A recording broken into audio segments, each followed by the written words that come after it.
আজি মই মুৰ্গী মাংস আৰু ভেদাইলতা বনাম বুলি ভাবিলোঁ। তাকে ভাবিলোঁ আপোনালোককো দেখাওঁ, আপোনালোকেনো কেনেকৈ বনায়। প্ৰথমতে মই ভাজি লৈছোঁ, পিঁয়াজ আদা নহৰু দি পেলাই মাংসখিনি ভাজি লৈছোঁ। এতিয়া মাংসখিনি আধা ভাজা হৈছে, হওঁতে মই জিৰা জালুকৰ গুড়ি 1 চামুচ দি দিছোঁ। বেছি মছলা নিদিওঁ।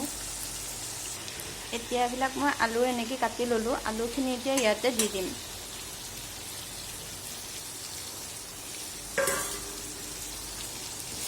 আলুখিনি দি অলপ আলুখিনি সিজিবৰ কাৰণে ঢাকনা মাৰি দিম। ইয়াতে অলপ ভালকৈ লৰাই লৈছোঁ।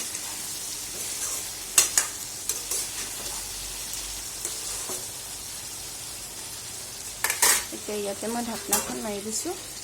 অলপ মাংস আৰু আলু দুইটাই সিজক।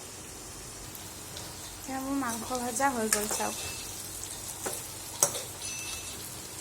এতিয়া মই ইয়াতে ভেদাইলতাৰ ৰসখিনি দিম। মিক্সিত মাৰি ৰস উলিয়াই লৈছোঁ।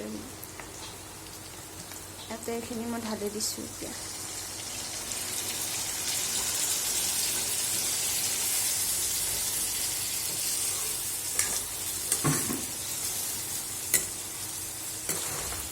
অলপ সময়ৰ কাৰণে ঢাকনা মাৰি দিম।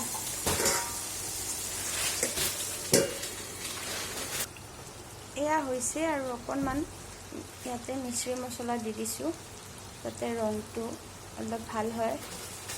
নিদিলেও কথা নাই, আপোনালোকে নিদিলেও নালাগে দিবলৈ। মই ৰংটোৰ কাৰণে অলপমান দি দিছোঁ।